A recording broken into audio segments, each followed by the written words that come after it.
of you are analytical, but an analytical person would come in and say, oh, wow, how many different permutations are there? And they'd say, oh, almost 30, over 33 million potential permutations. Because when we look at order, that's how many potential sets of results there can be out there.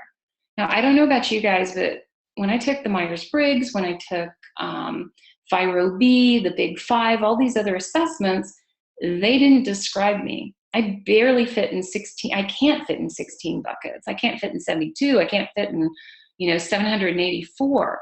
33 million, yeah, I can find a place for myself in that. I've got some really strange stuff going on with my talents. So for me, it was the first time I'd ever taken an assessment that accurately described who I am.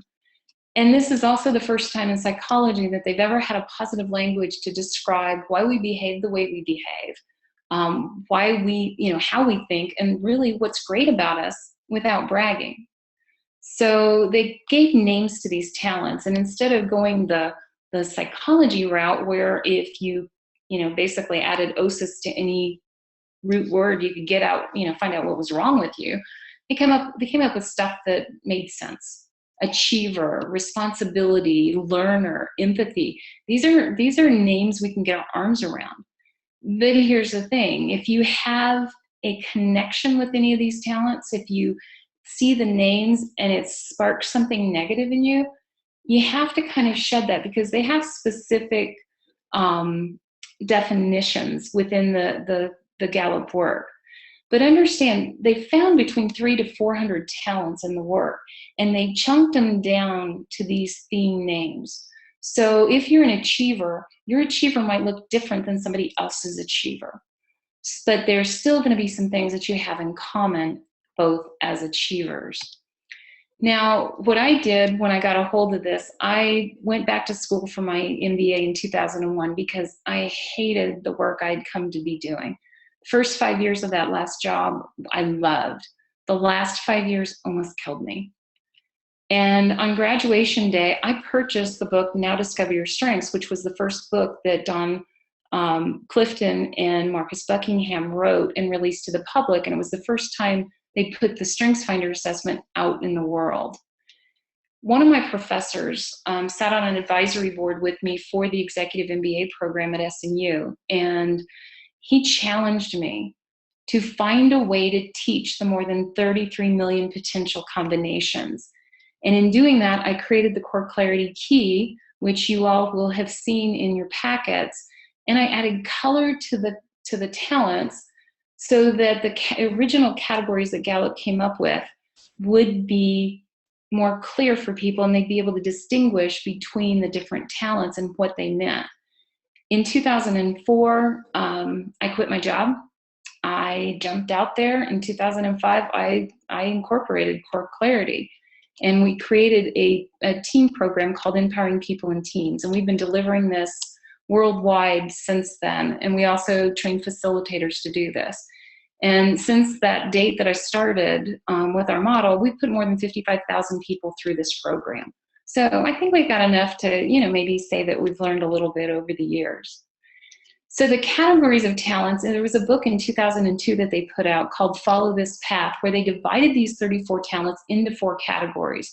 I was in the process of dividing them into categories when I found the book, and I thought, Gallup did it. It's good enough for them. I'm going to go with their categories. But the first time that I presented the program, I realized I was going to have to change the names of their categories. These are the categories that I came up with. And when I get to it later, I'll explain to you why I changed the names with one in particular. But the categories of talents are the connect talents. These are the talents that we use to create, to develop, to maintain and sustain relationships with other people over time. And the time piece is really important. The reflect talents are the ones that, this is how we gather information, how we process information, how we make decisions based on that information we've gathered, and the mental images and pictures we put in our mind. The energized talents are how we push ourselves to get results. And the mobilized talents are how we use to motivate others to action. And in doing this, I realized, most of us are really visual. And this is where I started to depart from Gallup. I added color to it so that we could distinguish the talents. in a very easy and in a lot more fun way than just, you know, trying to memorize where do they fall, because we get attracted to the colors that are in there. And when I put it to the talents, it really started to bring them to life for the first time. The next thing that I did is I created the Core Clarity Key. And the Core Clarity Key has, well, basically what I realized on those categories is that each one of the categories had something in common with two other categories. And Slocum, the professor that challenged me to figure out a way to teach this, was also the one who taught me how to do modeling, because he was he was our organizational behavior professor, or OB professor, through the MBA program. So when I put it on this key, I realized, wow, this is interesting. This is something different that we're looking at it. So one of the ways to read this key is anything above the horizontal line is external. These are talents that involve other people. Anything below the horizontal line is internal. Those are talents that only have to do with you.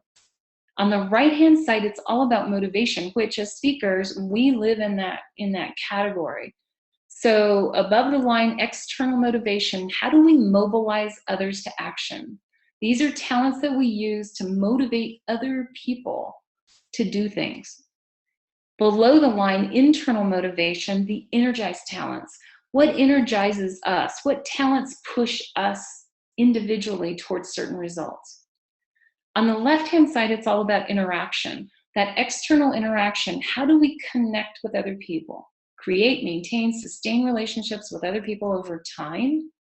And then the internal action, what's going on in our heads? What are the voices in our heads saying?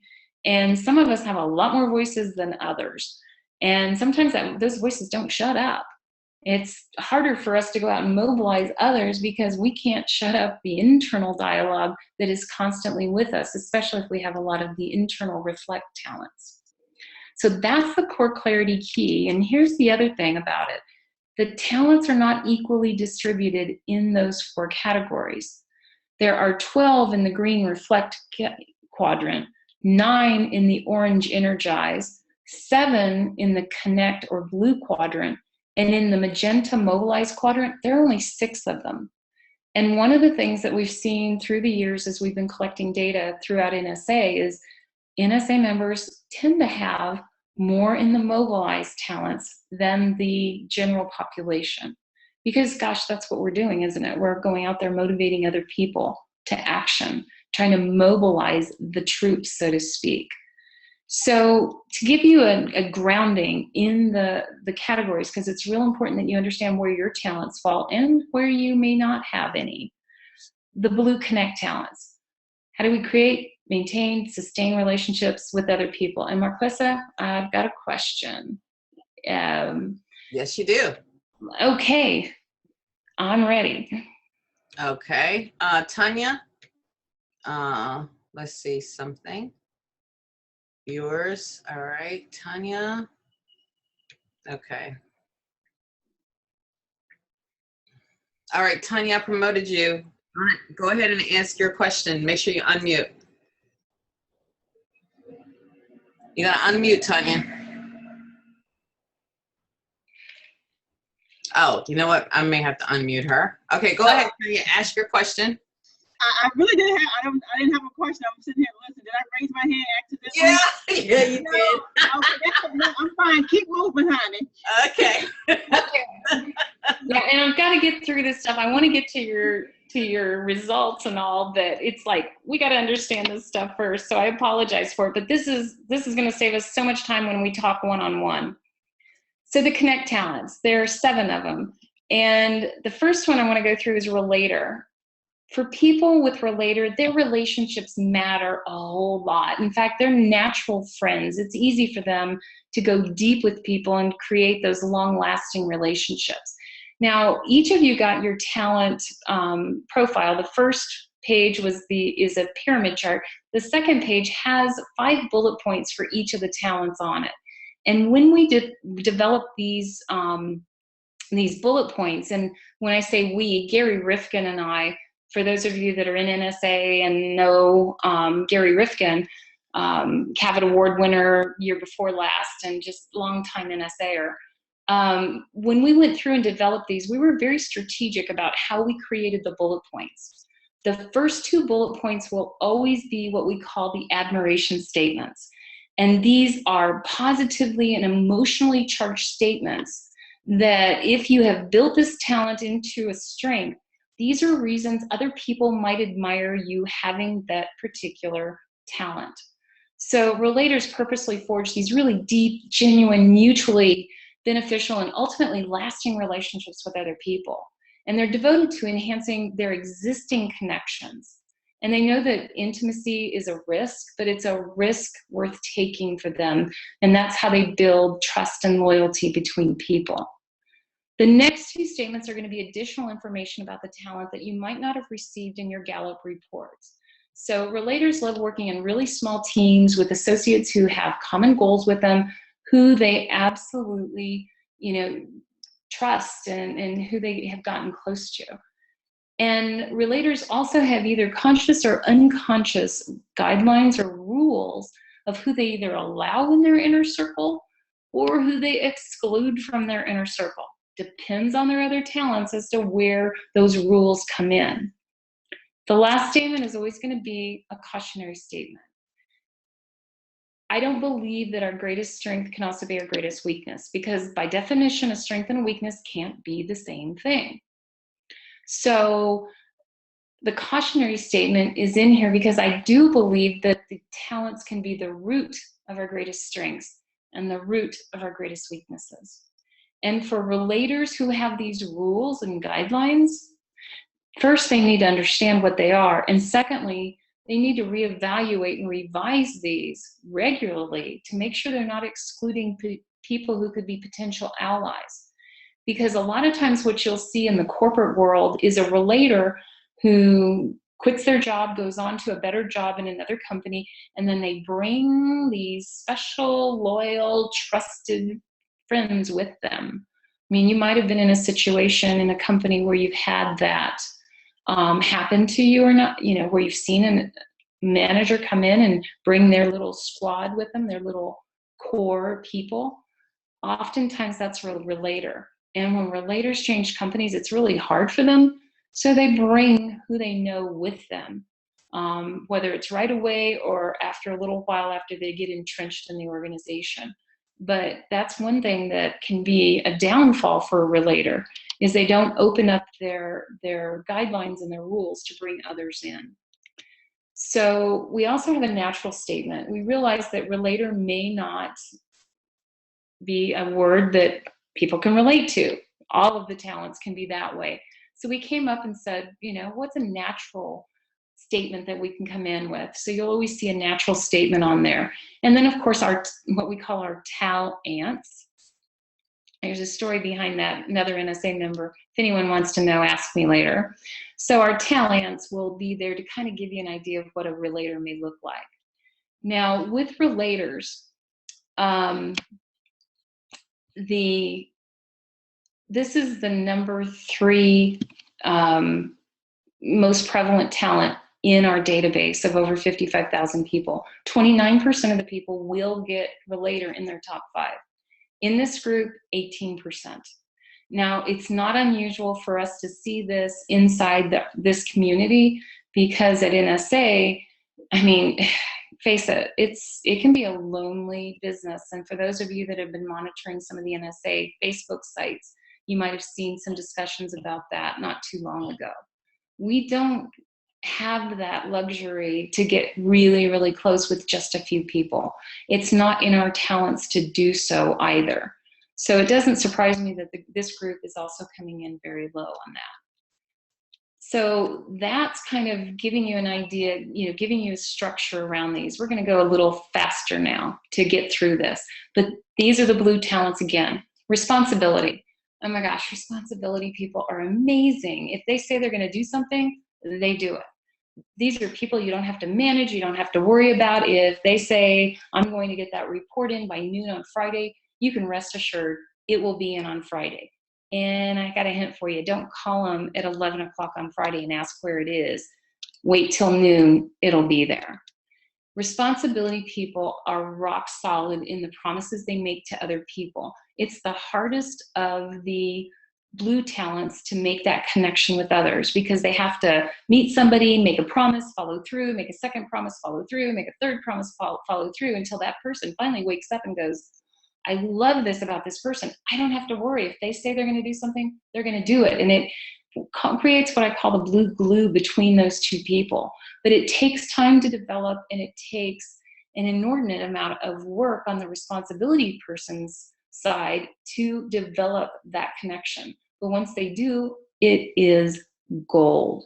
Responsibility people need to learn how to say no, though, because these are the people that will stay up till midnight, 1, 2, 3 in the morning, doing things for other people that they've promised that they would do, and ignoring their own needs if they don't have a talent that takes care of themselves. 33% of the database, it is the number 2 talent and prevalence of all of our 34 talents. Again, only 18%. Yeah, and doesn't bode well, I guess, for all of us, but since we love the work we do, we typically do show up. I mean, our business depends on that. But it's not something that is driving us to do the work that we do. For some responsibility people, that's the main thing. It's like, oh my gosh, I love having responsibility for these things, and they love being in charge of things that other people depend on.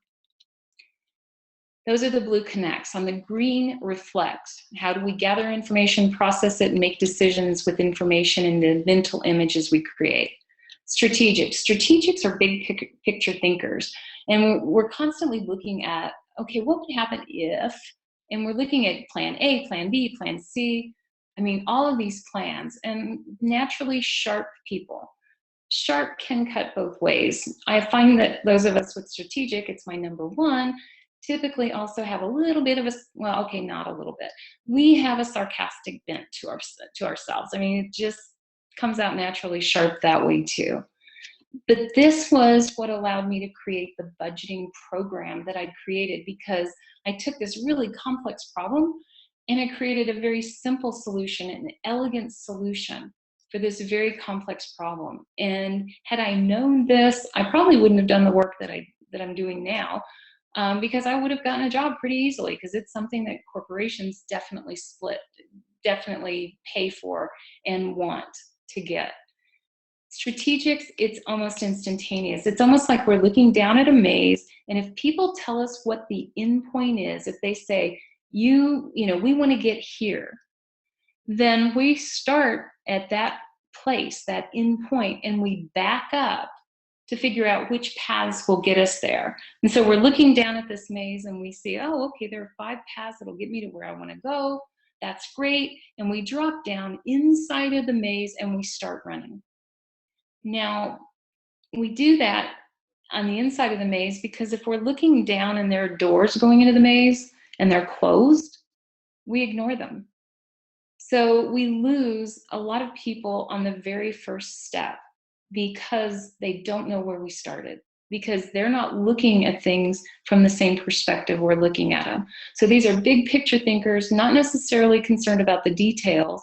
They see those 5 paths, can move in between them if a problem comes in. But this is just the way our brains work. When we start at the end point and work backwards before we start. Now, strategics need to very carefully communicate what they see to other people because not everybody has that same vision. So here's the thing, 25% of the database come in with strategic, 41% of you, the 17 of you, have strategic in your top 5. That bodes well for helping organizations solve problems. So if you have strategic in your top 5, problem solving is something that you need to specify when you're talking to your clients about what you do with the services that you offer. That is huge. Now, I talked about the maze and the doors going into the maze. The arrangers are the ones who are on the ground loving 100 doors going into the maze and trying to figure out which door is the best option. Because arrangers are right here, right now, right in front of their faces. They love complex, multifaceted problems because they're naturally resourceful and they can figure out things right here, right now, right at this moment. And they can marshal all those resources that they have and move them around and reconfigure them for optimal efficiency in the moment. They're usually very confident and very calm when they orchestrate people or plans or these projects, or if you walk into if you're an arranger and you walk into a room and you have half an hour before the whole thing starts and it's not set up right, you're really good about changing it there in the moment. Strategics can see that it's not right, and know how they want it maybe to look at the end, but getting it there that quickly, they really need to count on the arrangers, because the arrangers are on the ground looking at these doors. And they're asking the strategics when we drop inside the maze, wait a minute, well, where'd you start? Well, I started on a path that's going to get me to the end point. Well, and then they're saying, well, how do you know that that's going to get you there? And we're looking at going, well, how do you not know it? Because we think they see what we see. We think they think the way we do, and they don't. They see things completely different. And I did marry an arranger. And oh my gosh, knowing this, it changed the way we talk to each other. Because I'll give him the big picture. I want to go on vacation. I want to go someplace where it's cool in the summer. And I want a stream, a mountain stream, running by the door so I can hear it at night. And he'll bring me all these options. And all I ask is it in the mountains? And is there a mountain stream where I can hear it from the window? And if not, I don't want it. I'm not concerned about any of the other details. But the arrangers are, and he's constantly looking at things and moving around to get the optimal piece or the optimal solution. But here's the thing with arrangers, they need deadlines and specific parameters, because they will keep rearranging until the cows come home if they don't have a deadline. Now for the 6% or one of you that has a ranger, you know what I'm talking about. Typically 16% of the database come in with a ranger in their top 5. So, and you might have both strategic and a ranger. Not too many people have that, but it's very possible that you do. So that's the reflect talents. This is what's going on in your head. The energized talents are what move you to action. And the activators are like, oh, come on, Candace, just move it along. Let's get to my results, please. I'm ready to go. And they love to get going. In fact, they're fearless at taking that first step, even with lack of information and any uncertainty. And it's because they think when they're in motion, they move forward as they are going forward and learn as they move along. So they turn ideas into immediate action, and they're impatient with inaction. As little kids, they might have, bounced on their car seat because they were wanting the car to move forward.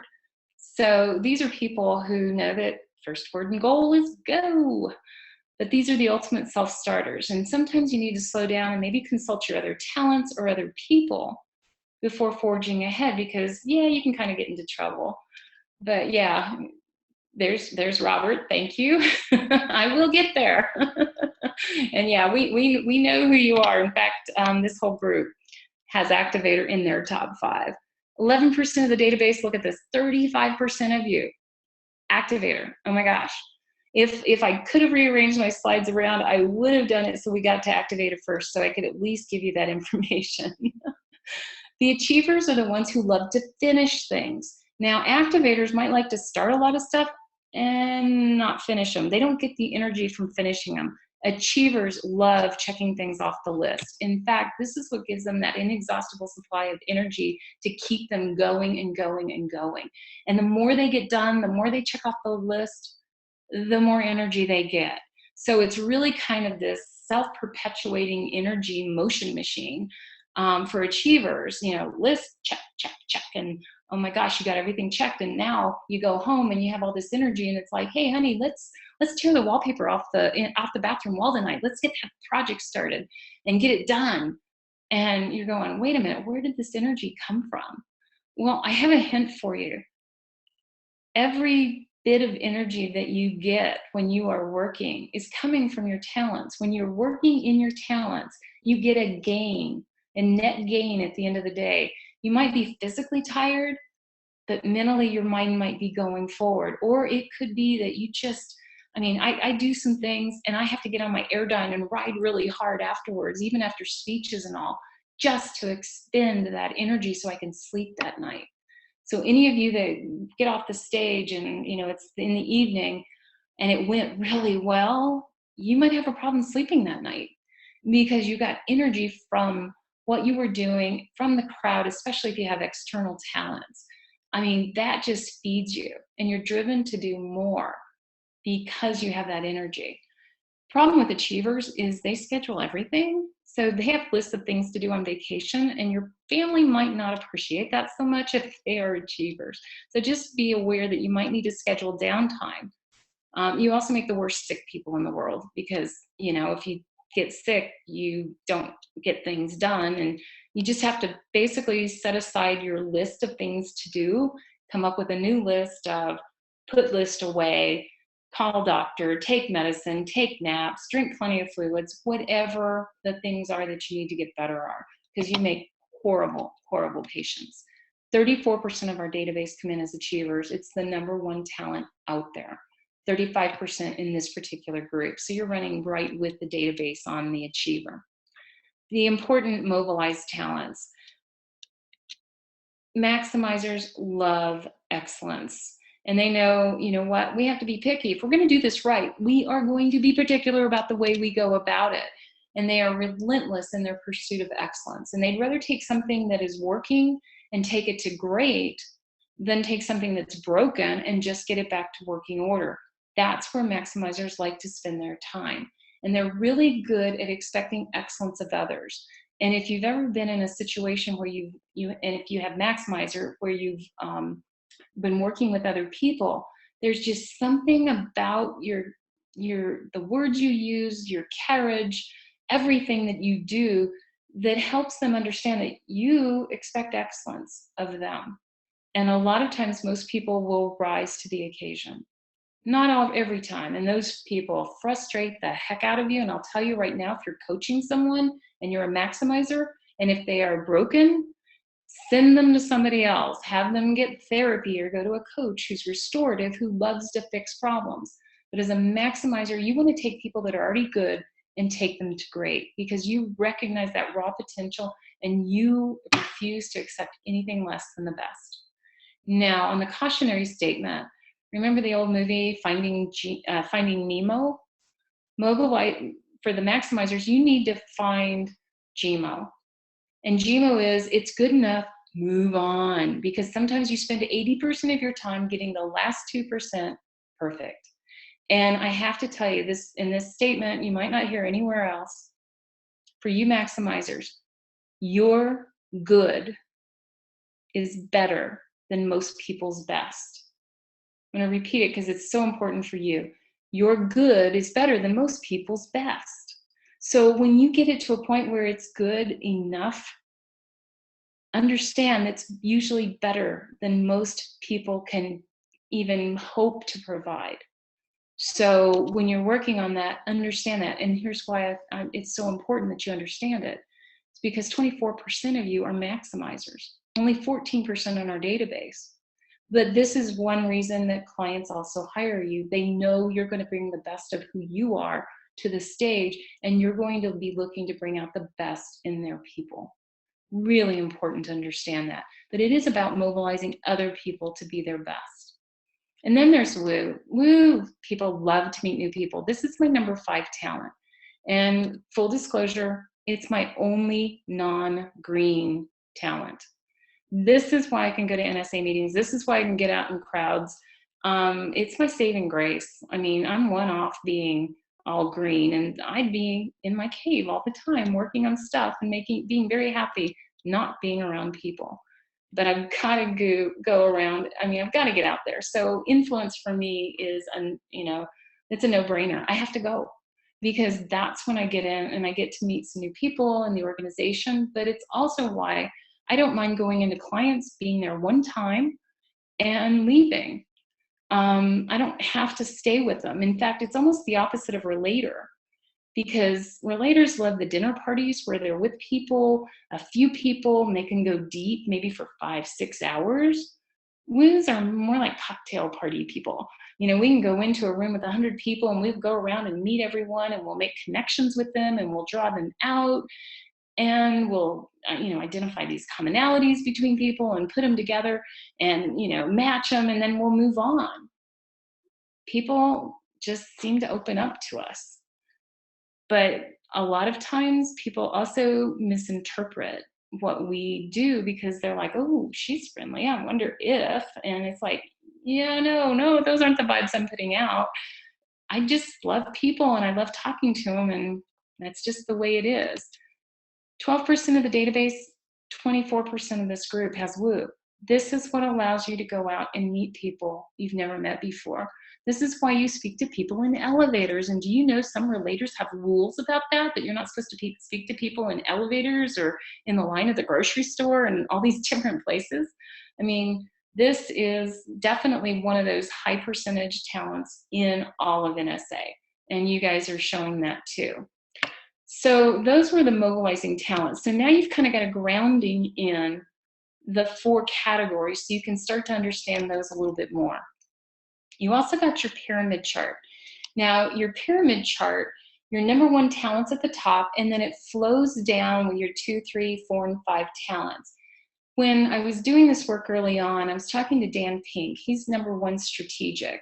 And he said, oh, I get it. My strategic informs everything else underneath it. And I love that language that, yeah, it informs your other talents. Now, some people have a really steep slope where their number 1 talent or their 1 and 2 talents are head and shoulders above all the other talents. And, they're really prominent when you see that person work.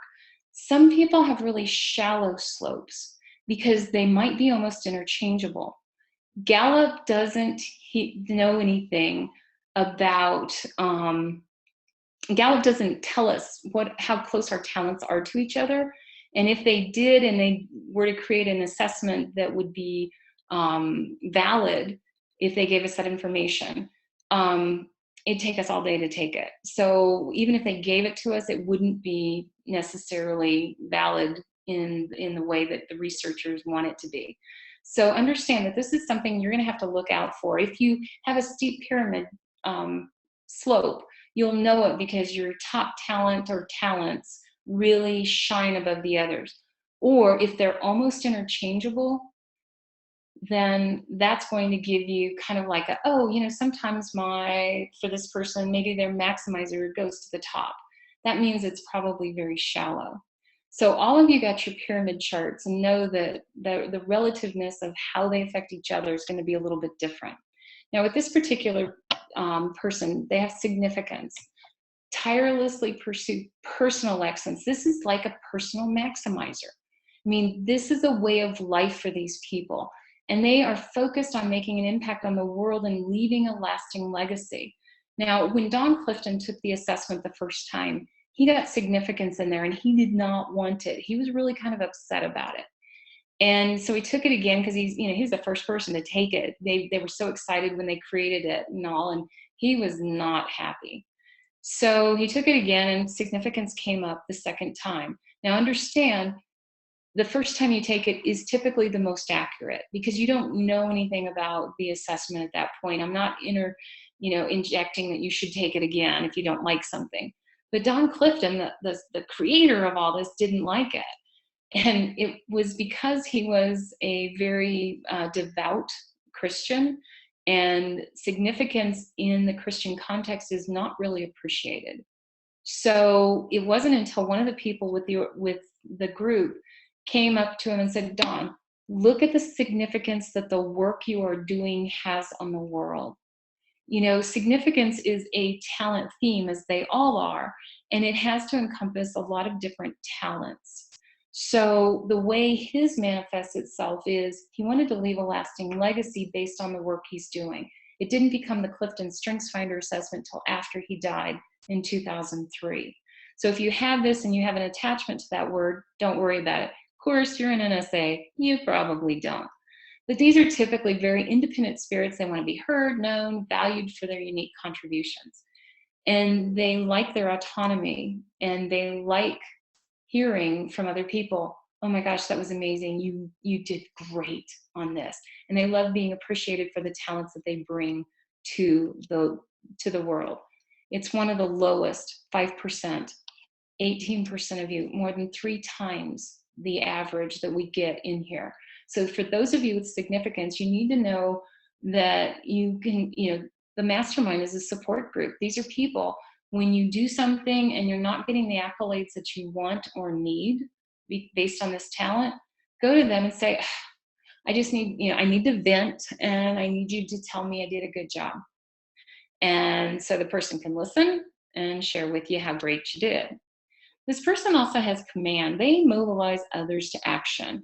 And these are people that love conflict. In fact, confrontations are fun for them. Sometimes they'll even play devil's advocate when they don't need to, because this is the way they do things. But they are typically very forceful because they motivate some. Sometimes they intimidate others.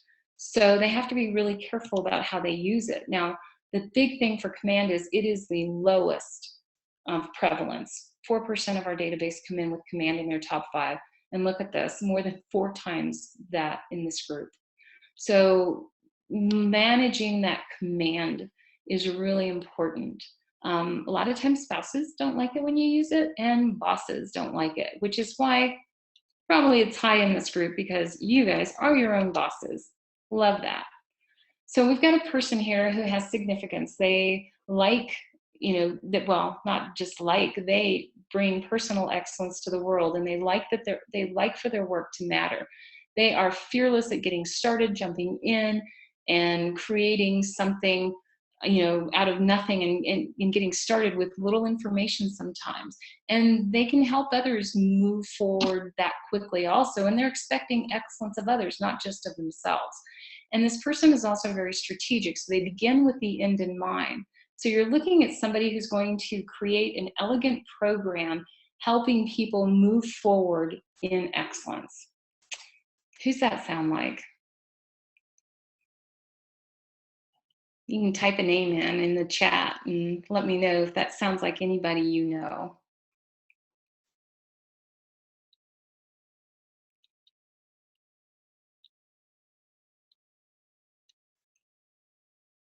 Marquessa, are you getting anything on your side? There you go. Thanks, Teresa. Yeah, that's Marquessa.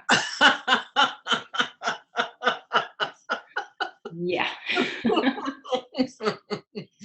That was too funny. Outed. Outed. But you guys kind of already knew this about her, didn't you?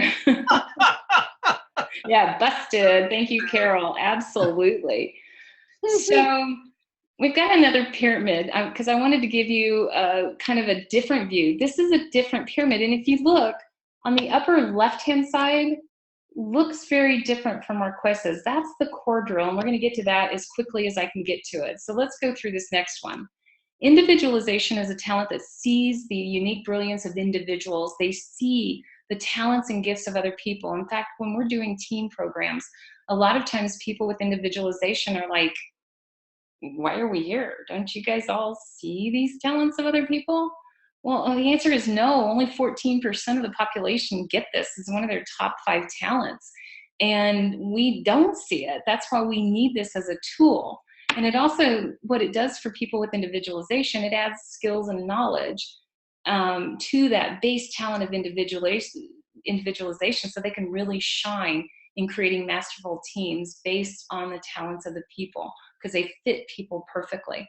Now, what's really interesting about individualization people is they can see these wonderful talents of everyone else, but they're often blind to their own talents and what they do better than anyone else. It's kind of one of those paradoxical things that happen in our in life. But 14% of the database get this in their top 5. 2 of you have it in your top 5 of this group. This person also has learner. Learners, oh my gosh, this is my number 2 talent. We love learning. And if there's a fire hose of information coming at us, we're taking it on the chest going, yeah, bring it on. We've got this wide bandwidth of information that we can take in. So we're constantly looking at new stuff. We're reading things. We're going deep on things that really interest us. And acquiring that new information just moves us forward and gives us so much energy.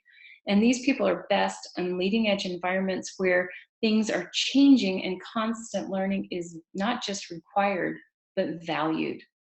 And we get bored easily. When we go in, we get in a new position, we learn it, and then we want to move on to something else. And that is kind of the curse of the learner, is once we get really great at something, it's time to move on. It's number 4, talent. 29% of the database come in with it, 24% of your group. So you're tracking pretty close to the database. Communication. This is kind of NSA's, biggest thing, although it's not the most prevalent talent in NSA as a whole. But people with communication can craft stories that compel people and move them into a situation where they want to go to whatever future these people are talking about. They have an easy way with words. They find the perfect combinations and they pull it together to bring everything to life, not just ideas and concepts, but even occasions. So if they're celebrating a life or celebrating an anniversary or whatever, these are the people you want to get up and speak about what this means, because they're just amazing at doing this. And they can also give voice to these visions that's, people with strategic without communication, or futuristic. Futuristic is kind of like strategic, except long-term, Tanya. This is being able to see where you want to get to and being able to describe it so accurately, and especially if you have communication with the futuristic.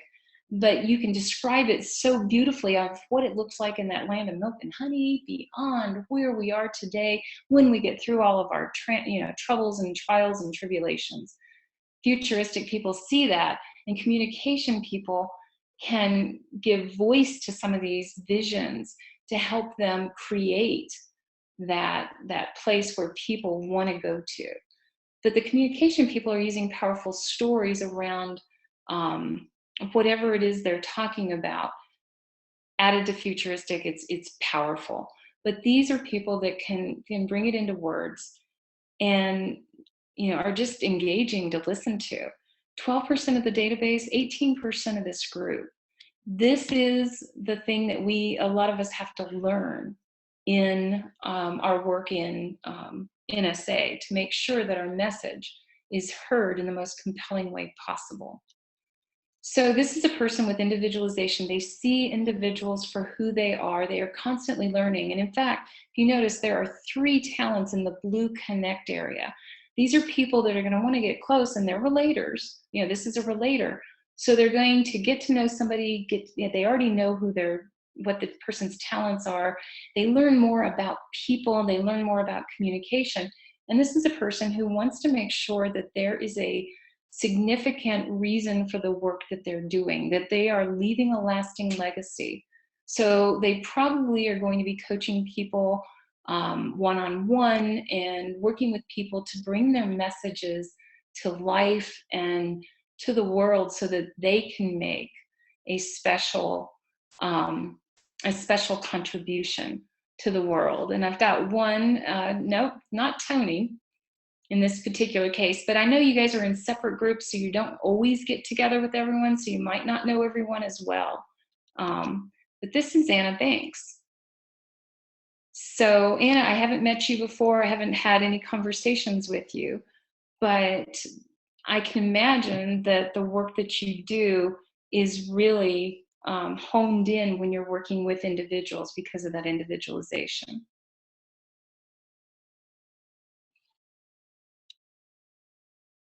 Marquesa, do we want to? Yes, you want me to promote Anna up here? Let me. Yeah, let's do that. All right, let me promote her. Anna, you're coming up.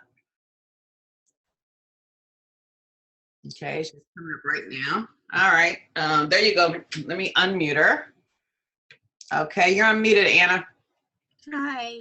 Hi, Anna. So how does this feel?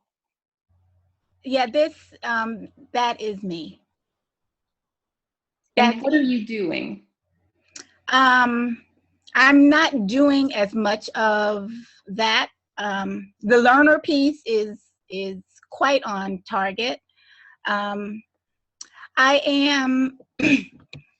a technical trainer.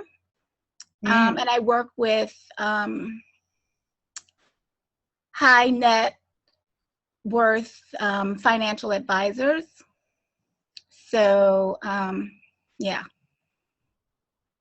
Wow. So when you look at that particular piece, I mean, the individualization, are you able to help them understand what they bring to that part of the business and help them communicate it in a way that people want to make sure they keep their money with them?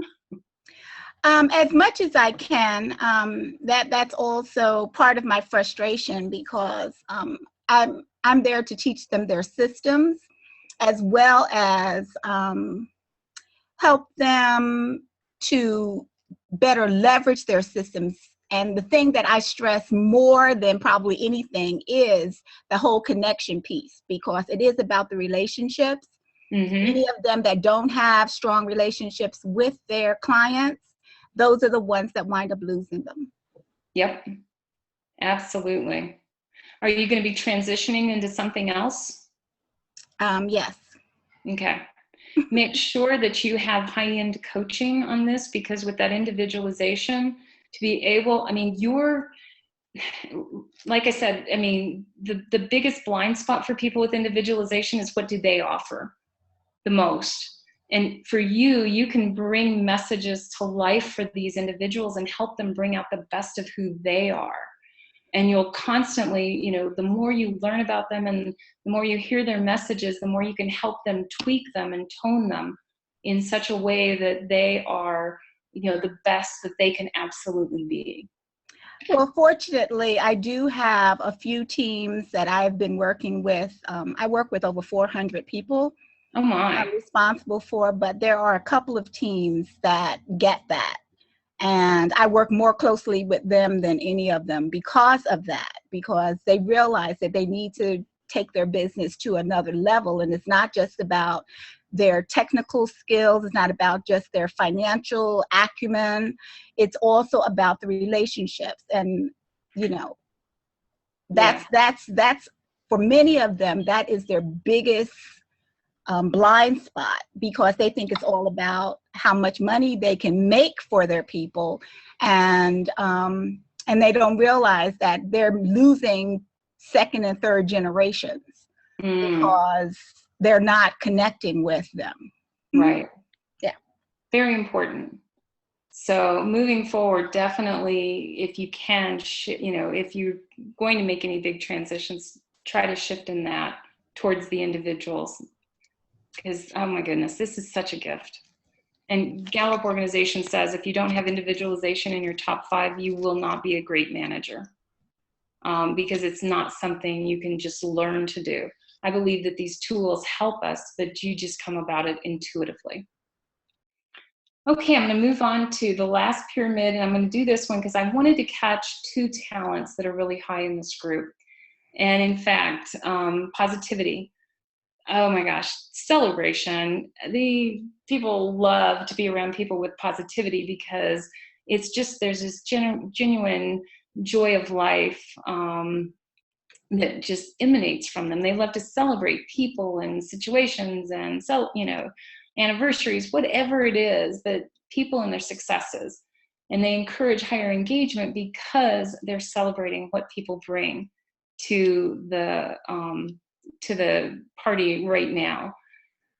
The one thing about positivity people, though, is they on that last cautionary statement, you need to limit your exposure to toxic people, toxic situations, toxic environments, because positivity people can be pulled down even lower than others when they are situated in a toxic situation. And look at this, 17% of the database, almost half of you have positivity in your top 5. Oh my gosh, it's got to be fun being on calls with you guys when you're all talking, because it's like a celebration of just each other. The other big talent that I wanted to bring in is ideation. Ideation people have these it's almost like a popcorn popper popping off ideas one after another. So when you look at problem solving, you are coming up with all these kind of off the wall things sometimes, because ideation people like to look at life up front and straight on, and then tilt it just a little bit to see what does it look like from another perspective. So when you have a kid who has ideation in art class, if the teacher says draw a tree, 14 out of 15 kids are going to turn in something that has, you know, the trunk coming out of the ground, and they have the branches and the leaves coming up. You might have some flowers with the grass around the base. And then you're going to have this one kid that turns in something that looks like a green blob or a brown spider. And it's because ideation people see the world differently than the rest of us. And the teacher's going through grading all these and sees this green blob and goes, ugh, again. And, you know, okay, C, fine. She turned it in. I'm going to give her a C. And then you get the paper back and you go, wait a minute. Why did I get a C? And the teacher says, well, because you didn't do the assignment. And so, oh my gosh. And, you know, kids are going, yes, I did. And it's, no, you didn't. The assignment was draw a tree. And the kid says, well, I did draw a tree. I'm over it looking down at it. And that's why it looks like a green blob. Or I'm underneath it looking up at it and it looks like a brown spider, because that's the root system. Ideation people see things in that way, and kind of gives them a quirky sense of humor, because they just see things from this very different perspective than the rest of us. And so they typically thrive in very unconventional environments where novel viewpoints are not just appreciated but celebrated, and where they're looking for solutions. So if you have ideation and you're working with your talents like Sylvia, you know, one of the things you have to understand for your clients is you can give them probably 100 ideas in an hour that they couldn't get searching through their people, you know, for years, because this is just the way your brain works. So make sure you have an idea book and you're writing some things down and capturing them. Now, the challenge is if you're an activator, you don't want to start working on all these ideas at the same time. That will drive you crazy. Yeah, just 100. Yeah, no, Sylvia, you will come up with more than that. But they might slow you down because they're writing, or if they're smart, they are recording your conversation. Ideation is only in 13% of the database. Look at this, 35% of you have ideation. You have to use this. This is one of your competitive advantages as an individual for your clients. And the reason I brought this particular pyramid chart up, it has similar core drill to Marques's, but this is all of you combined, because just as an individual has a pyramid chart and their top 5 talents, teams, organizations, families, groups have their top 5. And this is what you guys look like together. Now, on the core drills, what is a core drill? Yeah, I went through strategic in the first 8, Carol. So I'll go back through that again when I get through this for you. But core drill, in geology, a core drill is actually the drill that's designed to remove the core sample from the earth. And it shows the geologist where things are, you know, and how far deep is it? And how far down do we have to drill to get to the minerals we're looking for? Or are they even there? And at what purity level and at what concentration? So it gives them information on where they need to drill, or if it's not there, it helps them figure out when to abandon efforts. Where do we not drill? I mean, it's just as important to know where not to go as it is to know where to go. So in Core Clarity, I smashed the words together, and a core drill is the diagram that shows you where your top 5 talents show up in these 4 categories. That's why it's important for you to understand what the categories mean. And it gives us the information that we need to figure out where do we need to concentrate our efforts, and where are, you know, is the work that we're doing going to lead to joy and success.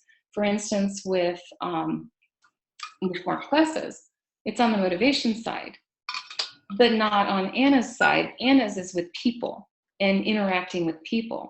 So it also tells us where do we abandon our efforts, because those areas might lead to frustration and failure. In the core drills, A lifeline, it's the most prevalent of all the core drills. These are people that are the salt of the earth. They're natural caregivers and caretakers. And oh my gosh, I don't think the world would go around on its axis without them. Depending on their talents, the focus of where they lend their support may be around, as in Anna's case, around people. You saw those 3 blue talents. I mean, your support needs to be, as a lifeline around people.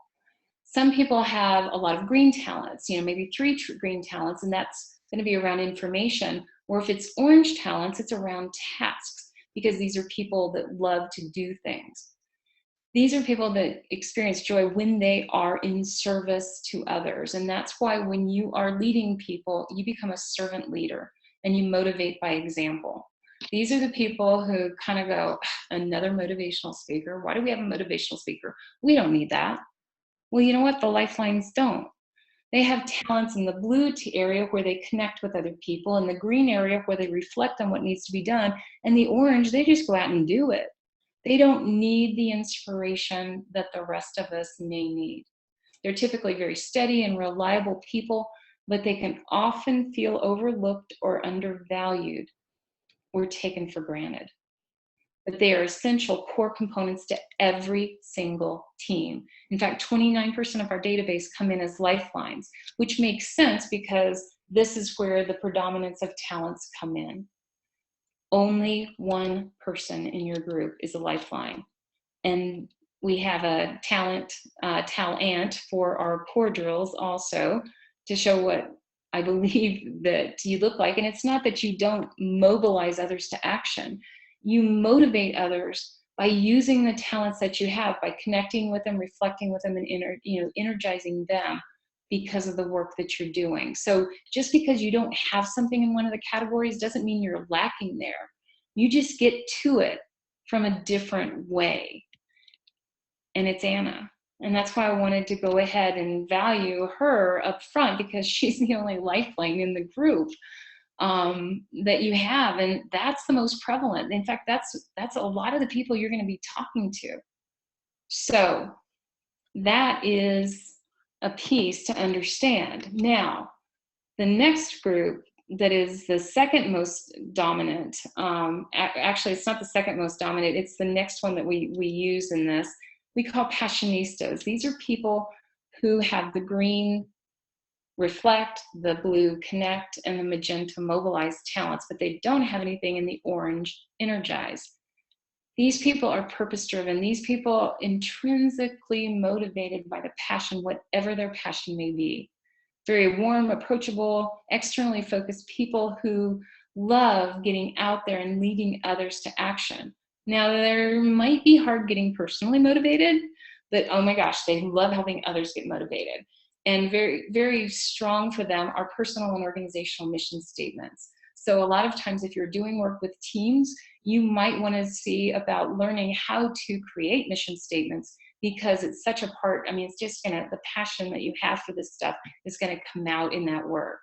But it's critical because they don't have any internal energizing talents, and I don't either. Just let you know right now that it's critical because of lack of orange that they use their talents daily and they love what they're doing. Otherwise, their work can almost kill them.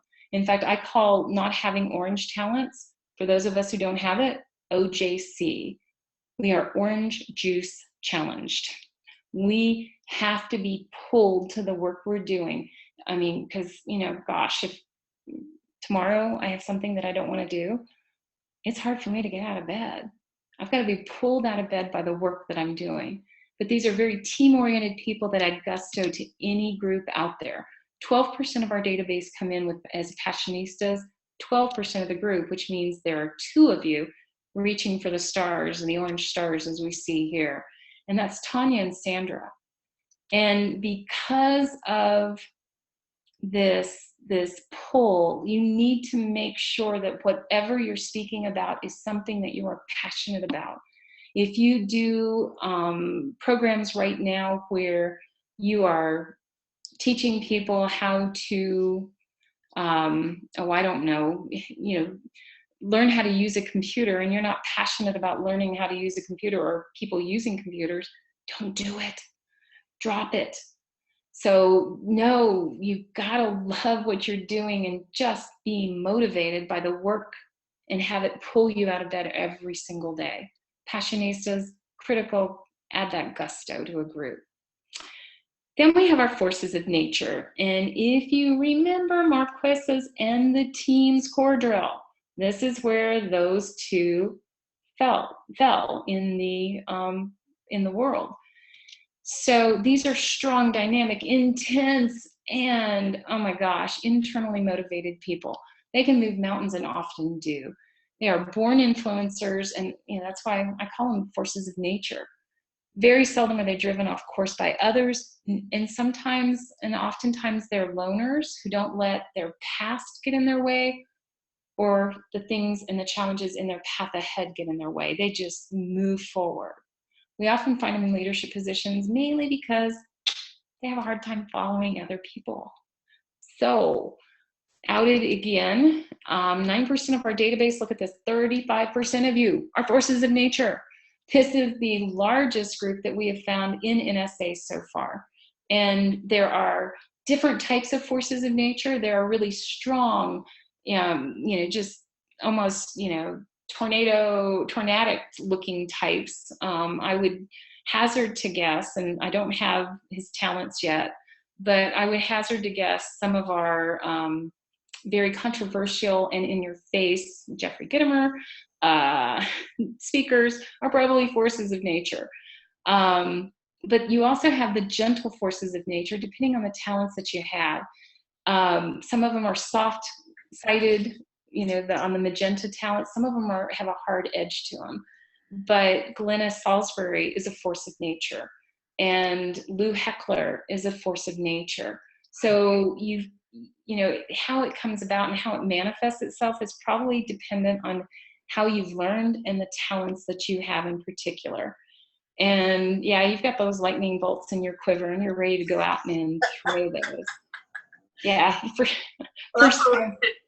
I'll put Robert up there. I think he's one of the forces of nature. Yeah, well, let's see. Okay, Leanne, Robert, Marquitos, is it Shavana? Uh-huh. Yeah, Marquesa, you are, and Carol. I mean, oh my gosh, I couldn't fit you across the line. I had to shove you in really tiny because there's so many of you. And look at this, Leanne and Shavana have 3 of the 6 magenta talents. You have half of all the mobilizing talents out there. Oh my gosh, do you realize 44% of the population get nothing in that category? Nothing. That's why they can't be speakers. For those of us, I'm glad I'm not alone. Look at that, Carol. Oh my gosh, but you're the thinking one. You've got those 3 talents in the reflect. So, oh my gosh. Yeah, I like that, Robert. What do you mean we don't follow? Yeah. What y'all got to say? Well, No. I'm in good company.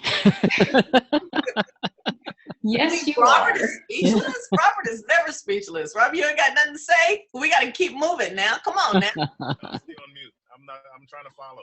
Oh, okay. That's true. When Candace first said we don't follow well, at first I was offended. Then I'm like, dang, she's telling the truth. I got over it. Hey, you guys took the assessment. You're the one who got these talents. I'm Wow. just interpreting, okay? And I'm thinking Robert, Marquita, Shavana, we're all in the same subgroup. Wow. Well, I put y'all together. I knew what I was doing. That is one strong group there. All right, let's keep it moving. All right, I'm going to demote you guys. Okay, bye. Okay, so we've got another group. Bridgineers. Bridgineers are all on the interactive side. Oh my gosh, it's not on all the motivational side, but on the other side. These are people who we find are masters at creating the bridges between people and information. So as a speaker, you need to make sure that you're helping people understand the information out there and you're making that emotional connection with them to help bring this information to them, because you're all about interacting with people. You're going to have the most interactive sessions out there, and you're going to be, if you're not teaching how to have interactions with groups, you're going to be learning everything that you can about it. very knowledgeable, approachable. Often they're sought out for their sage advice.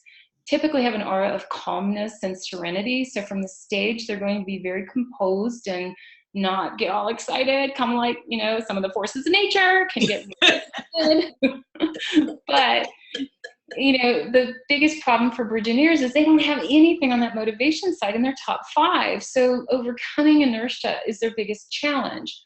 And they look to others for traction. So getting that traction and getting moving, now there's one talent, responsibility, that helps get the traction and gets you moving. But these are the people that add depth and cohesiveness to any team, to any organization, to any family. And Virgineers are really important in the grand scheme of things. Only 8% come in as a Virgineer, and only 1 in this particular group. And that would be the talent for you guys, or for you person. And I'm just trying to find the talents real quick so I can answer it, see if that responsibility shows up. And it does not. Okay. So is it Sharonda? Is that how it's pronounced?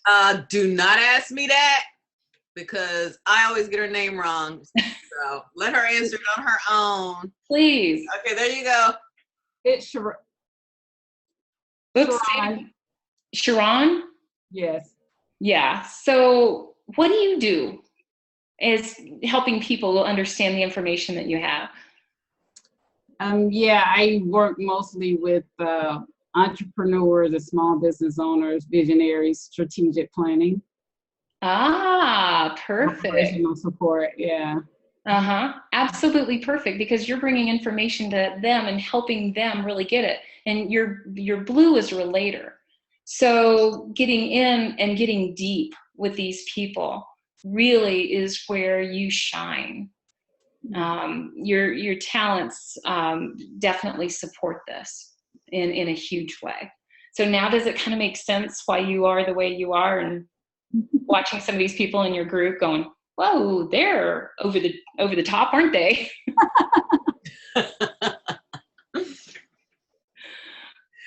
It does. This has been really informative. Well, we've got 2 more core drills that I want to get you guys through so you understand them. We have trailblazers. These are all internal people. They only have green and orange talents. And they are very intellectually curious. And I love the boldly go where no one has gone before. You know, think of, you know, Star Trek and in the beginning, the opening of it, you know, you kind of get that thrill every time you hear it, because that's what you're doing. Very fabulous at being individual contributors. They don't usually offer information unless it's something that they are passionate about, or if they're specifically asked for the information. But these are people who know how to get things done, and they're really impatient with people who just don't get it. Yeah, we're best as a team scout, where the manager or the leader values the gifts that they bring and they hand it off to them. You know, the biggest problem we have with trailblazers is, you know, come on back and tell us what you saw. You know, what connection are you making with the team? Yeah, live long and prosper, Sylvia. Absolutely. So these are people who, you know, 7% of the population, 2 of you are trailblazers.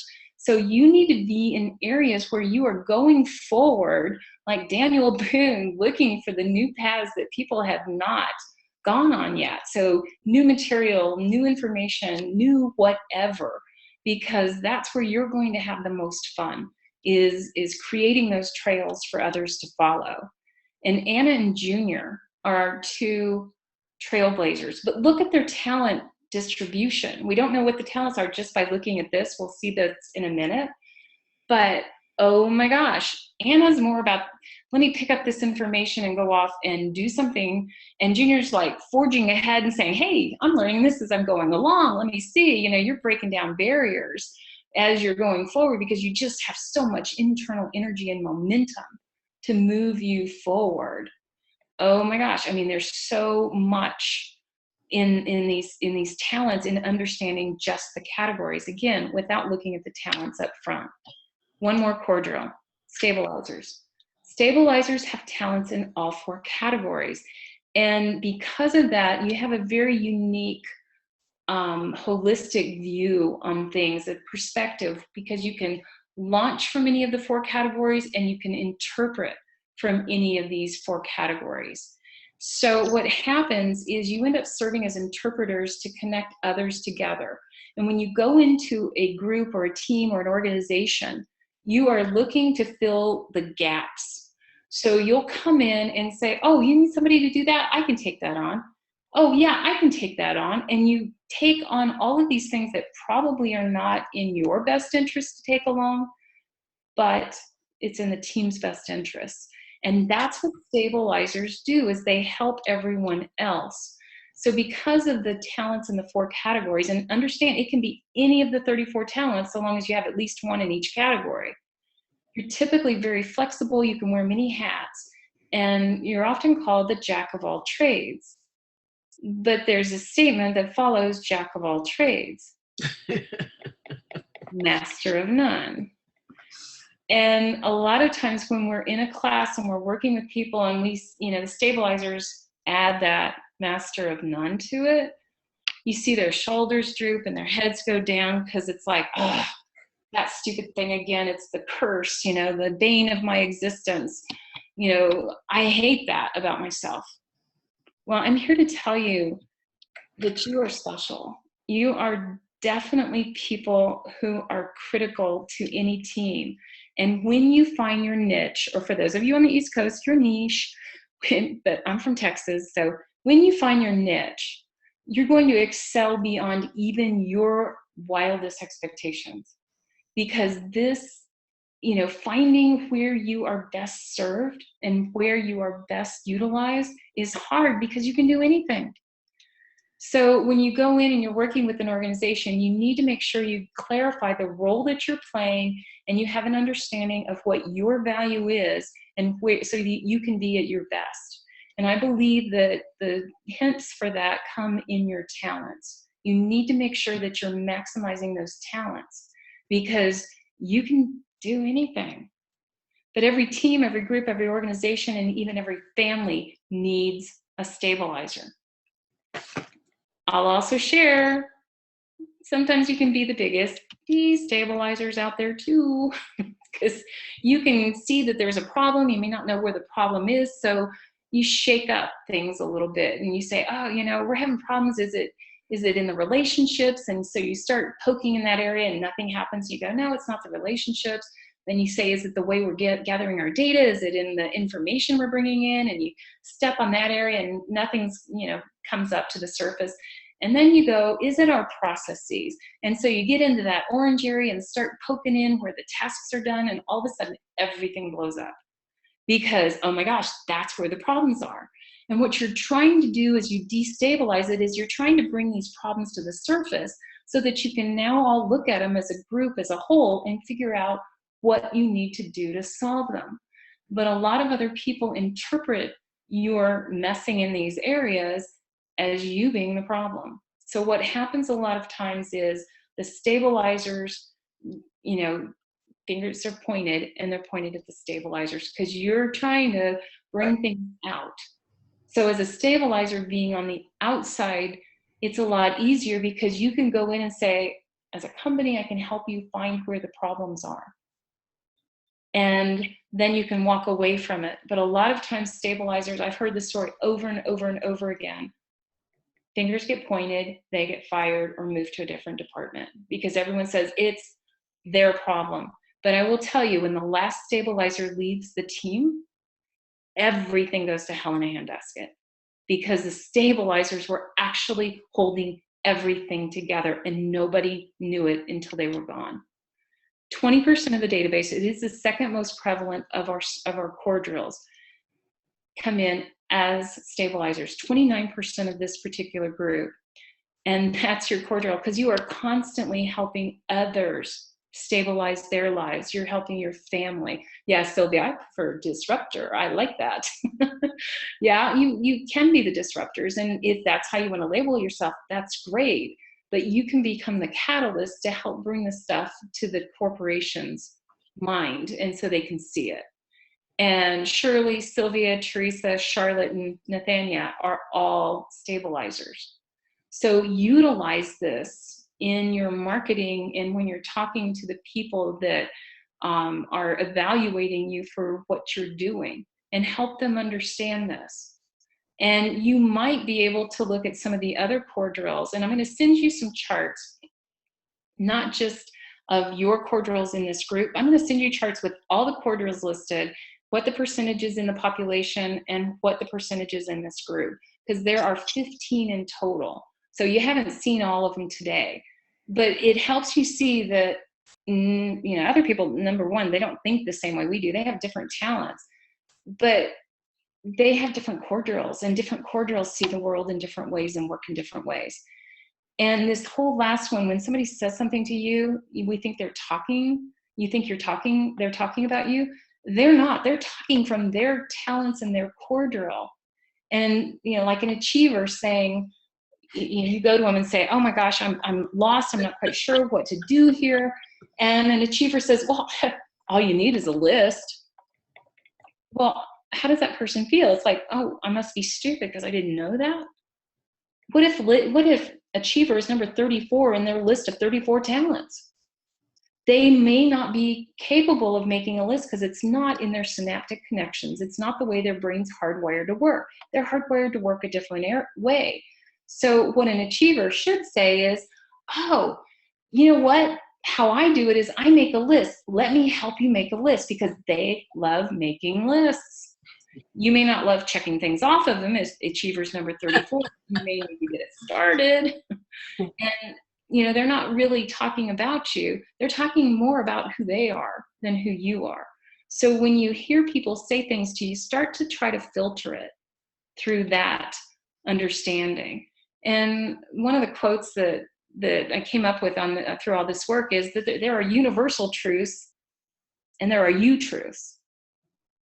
Don't mistake one for the other, because not everybody thinks the way you do. Now, kind of as a bonus, I'm going to send you the charts. Here are the different core drills, and if you'll notice, stabilizers, you get the insides of yours colored in because it's like a sixth talent. Being able to stabilize a group is critical. And when the stabilizers are gone, the team cannot function. It becomes not just dysfunctional, it becomes highly dysfunctional. We have not had a stabilizer at NSA corporate headquarters in 4 years. Whoa, I didn't know that. Yeah. Dang. Interesting. Yeah. It has been challenging for the leadership there and for the group there to keep things together. They've had to work extra hard to get everything done because we don't have somebody coming in and filling in the blanks for them and filling in those voids. So as stabilizers, understand you have a critical role in the world and you are needed. In fact, you're needed more than you ever knew before. I'm going to send you this chart. I'm also going to send you this chart that has the 17 of you with all 5 of your talents in order and your truncated core drill next to your name, so that you'll be able to look at each other and go, oh my gosh, look at this. I'm very similar to this particular person. Or, oh my gosh, I have nothing in common with this person.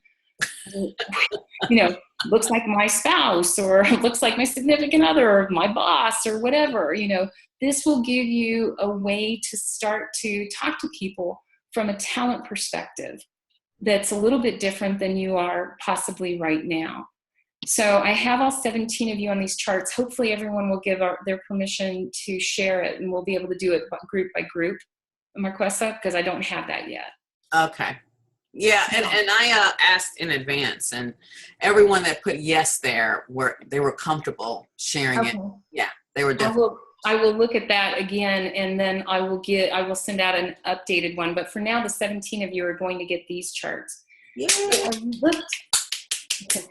I looked at the cumulative talents, and this for me was really important for this group to understand who's on the phone.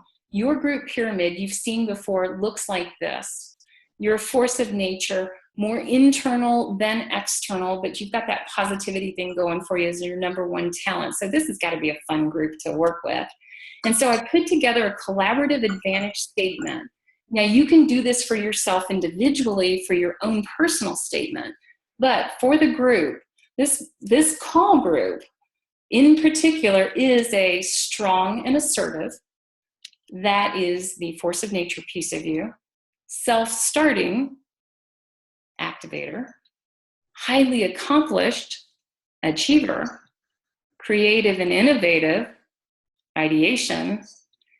Genuinely joyful mastermind, positivity, that clearly knows where they're going and how to get there. You have a very strong group of people that you're collaborating with to get where you're going in new, innovative ways, in a joyful way, which I think is really important. When we go in and we work with teams, we ask questions like, is this who you are? Is this who you want to be? But more importantly, is this who you need to be to support each other and create the change you want in your own personal lives?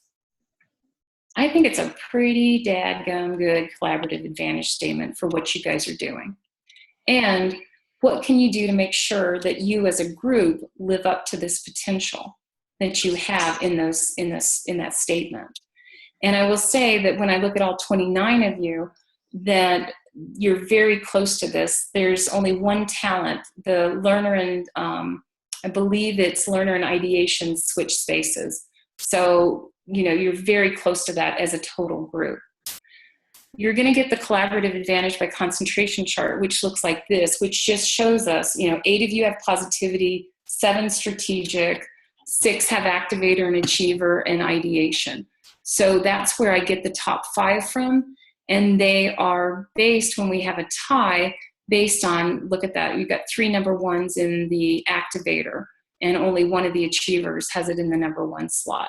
So that's, there is a scoring mechanism that we use for this. The next piece of it is there's a talent diversity chart. And when we look at it, Shavana is, the closest to looking like the team. As a whole, down to Anna and Teresa, who don't have any talents in the top 5. So when we look at things like this, we look for, in a team, a group, or an organization, who might feel the most disenfranchised. And if it's a company, these are people who might be thinking about leaving the organization because they don't feel the love. They don't feel like the rest of the group, until we bring this information out and show them how amazing these people are. And oh my gosh, we would lose certain particular talents if we lost them. So, oh my gosh, that just, it always sends shivers down my spine when I talk about this, because the people at the bottom are like, I wonder why I never felt a part of it. And people start coming up to and saying, wow, you know what, Anna, I really appreciate the individualization. I didn't realize that's what you had before, but can you help me with this team? I'm struggling with this particular person. Can you help me understand why I'm colliding with them all the time? Because, some of these talents do that too. So how do you use them? Understanding ourselves and others. It's an awareness. It's creating an ability to have empathy for other people. And how do we motivate others? And also, how do we accept others based on the talents that they have? A lot of times we use them in relationship repair and management, use them definitely in problem solving and team creating and building. And it's kind of, to me, like artificial individualization. When we don't have that individualization, how can we get it and use it? Because it's so powerful. Things to remember. Talents may explain bad behavior, but they should never be used as an excuse for it. This is huge. A lot of people don't get that up front. And then they're like, okay, it's kind of like alcohol. It may explain the bad behavior, but it's not an excuse for what you just did. Talents, same category. To become strengths, you have to develop these. You have to add skills, knowledge, and experience to them. They don't come fully honed. In fact, you probably saw these as a child in yourself, or your parents saw it, or some other people around you saw these in you. You have to develop them. They are also relative and they affect each other. So your combination creates the unique you. There's not going to be anyone else that has had the same experiences that you've had, is the same birth order, has the same parents, same language, everything. I mean, if you run into somebody with your same top 5 talents, they might be in a different order, and the order matters. But all those other things go in to create the unique you that you are. So for that reason, generalities can be very tricky. When I give talents, I have to give them in buckets. So that's why, it doesn't matter for those of you that want to go ahead and, do my part of the book thing with me with the 90 minutes. I'll talk to you in depth about your talents. The beauty of it is we don't have to go through all this stuff before. In my 90 minutes, I'm always going through that other stuff with people to get them up to speed. But what we have found is people working their talents are less stressed out, they're more productive at work and at home, and they're both happier and healthier. Your brain takes in 25% of the oxygen that you breathe in. That's what it utilizes when it's using the talents the way they were supposed to be used. When we try to rewire our brain and do things against our talents, it needs more oxygen because it's not set up for that. If you look at yourself at the end of the day and you're exhausted and you can barely hit speed dial to get a pizza, it's because you've been doing something that's been taking the oxygen to your brain, because the brain gets it first. And the brain is taking it, stealing it from other parts of your body. That's why your muscles are tired and you can barely get home. I mean, you've got to look at that. So on those days, look at what you did and figure out, how can I utilize my talents in these situations the next time? Or how can I outsource these? I mean, one of the things we say all the time is do what you do best, outsource the rest. And I'm so glad that you were here and that I had the opportunity to share your talents with you. And Marquez has heard it before. The rest of you, I hope you take advantage. I'm going to be sending out the schedule sometime tomorrow, and I'll have 90-minute segments on there. It's probably going to be in a doodle. Just take whatever time works for you. If you need a different time, just send me an email. I'm here to do whatever I can to help you guys. Empower. You remember the empowerment movement? It meant somebody gave you the power to do something, but that also meant if they gave you the power, they could take it away. I talk about this as empower. This is the power inside of you. This is the power you have. And the secret to your success is your talents are already inside of you. And now that you know this, it's your responsibility to know what they are, to show them on a daily basis, and to grow them into true strengths.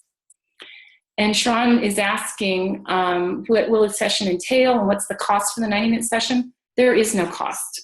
I'm writing books, a series of books right now that is detailing information from all these phone calls that I'm gathering. I've got a goal to have 250 hours taped. And we are having these sessions transcribed, and it's easier for me, and I get more energy talking to you all about this stuff than I do sitting down and writing. I mean, sitting in a chair typing is boring for me. I hate it. My woo hates it.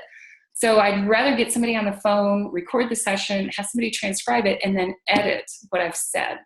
If we're going to use any of the stories, we will check with you before we do it, and we will also ask how you want your name used, if you want your name used, because sometimes there are some stories that we want to put different names to them. It will be calling into a number up to 90 minutes, talking about your 5 talents, your core drill, and what problems can we solve for you now.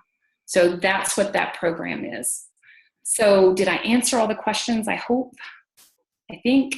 Absolutely. And I know my fellow masterminders probably have something to say about what this has meant to them. Well, I'm seeing some of the notes, and I appreciate those, everyone. Hey guys, you can unmute and say something if you want. I'm very interested in what you said about, this is Shirley T. I am very appreciative of what you said about that adapter or whatever, not Stabilizer? being, huh? The stabilizer? Yeah, that would, there being none in the main office as it is in a lot of places. Well, that may change. What effect it has. Yeah. Glad to hear something good.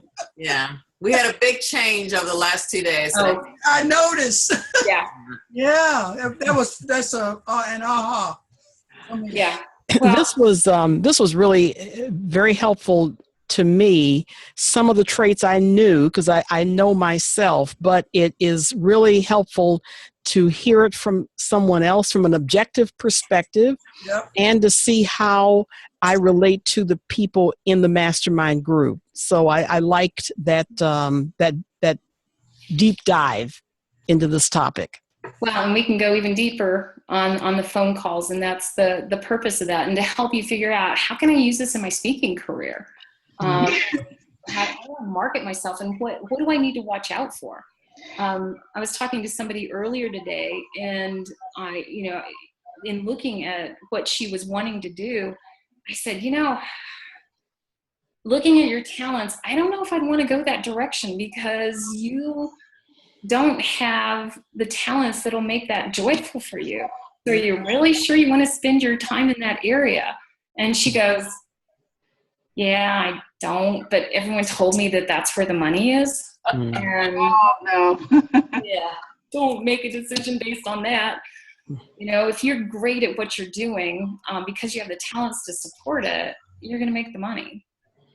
Hey, Candace, I was thinking, this is Tanya Morris. Yes. I'm I'm very passionate, but I thought I would at least have some energize. I thought I had some energize. I'm like, wait a minute. Well, it might be number 6 for you. Okay, it says 0, so I don't see I have any. Not in the top 5.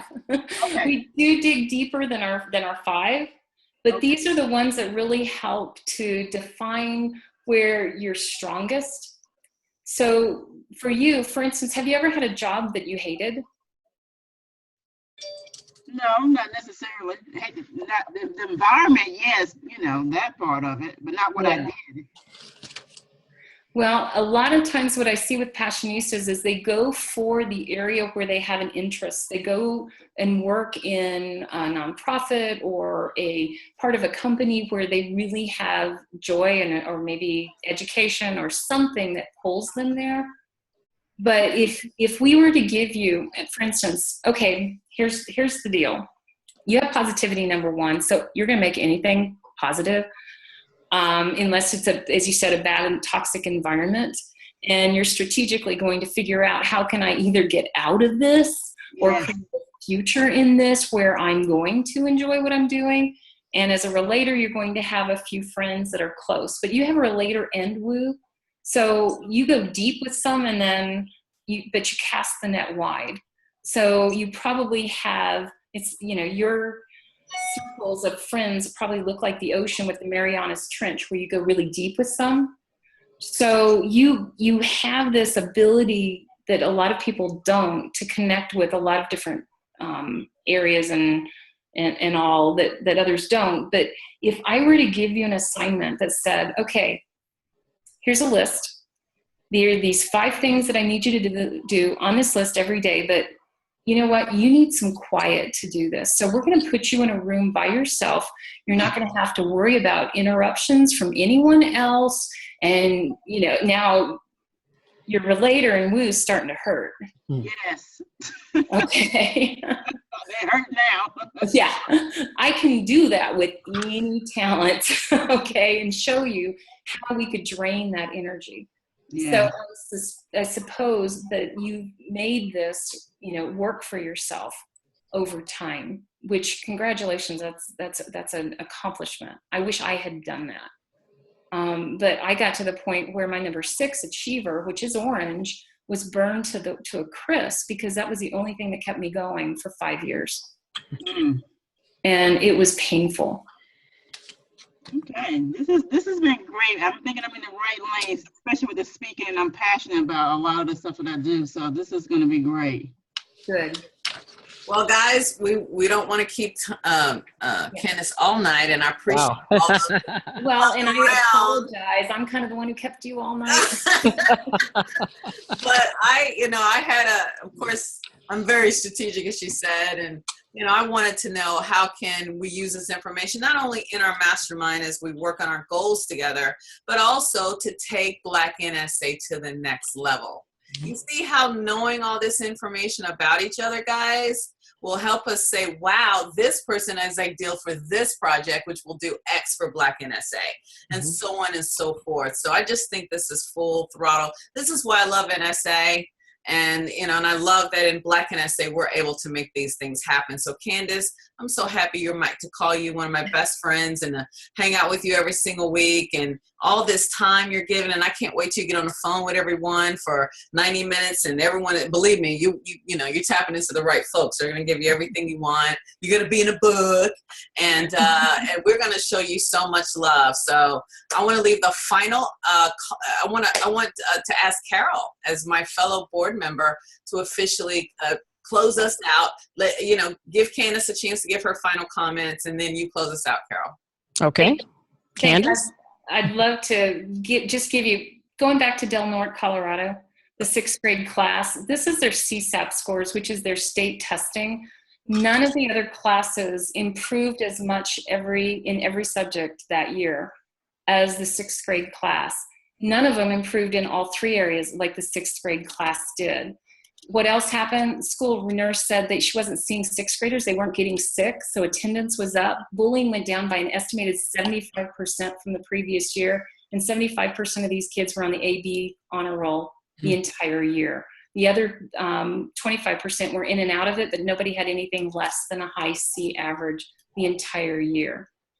The general science in NWEAs is a national assessment. They moved forward 2 years in general science, which is awesome. Science concepts, another 2 years. Language usage, 2.5 years, and a full 3 years in both reading and math.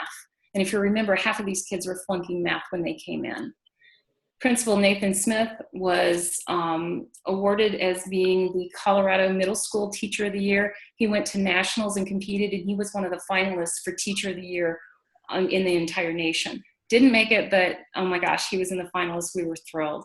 And this school that had been 162 out of 178 school districts came in as one of the there were 1,600 schools in Colorado, one of 18 schools that was named a School of Excellence that next year. Denise Benavides is on the right here. One of our facilitators, Gail, on the left, went back for graduation day in 2013. Nicholas is here on the left. They didn't water down the material for him.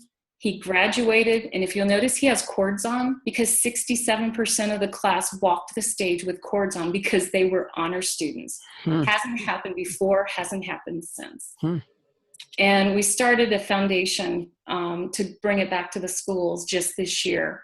My sister had breast cancer, passed away in 2013, and we are bringing this back to the schools in her honor. That is what I'm passionate about. And as I has said from day one, life's too precious to spend unnecessary moments in misery. What we do, make it sweet, especially the passionista and those of us that are OJC, Orange Juice Challenged. We gotta make it fun because otherwise, why do it? So I look forward to talking to whoever joins me in the 90s, and I'll send that out by the end of the day tomorrow. Well, we thank you, Candace, for the additional time that you have allotted to us for the pre-information that you sent us in preparation for this webinar, for the gracious opportunity to work with you for an additional 90 minutes, because you are really helping us to know ourselves, know thyself, so that we can help others to know themselves. And I think that all of us need to also give Candace a big round of applause to say thank you so much for what you've done. We are wishing you the very best with the book that you are offering and you're going to write as a woman of color. It's always good to be included in this kind of work because so often our voices are not heard. So it's really exciting to know that we're going to be a part of the document that you are preparing, the book that you're preparing, so that hopefully it'll help other people. Thank you, guys. We've had a long but illustrious day and evening, and we'll just continue this going forward. We'll see you next Monday. Take care. Good night, Bye-bye. Yeah.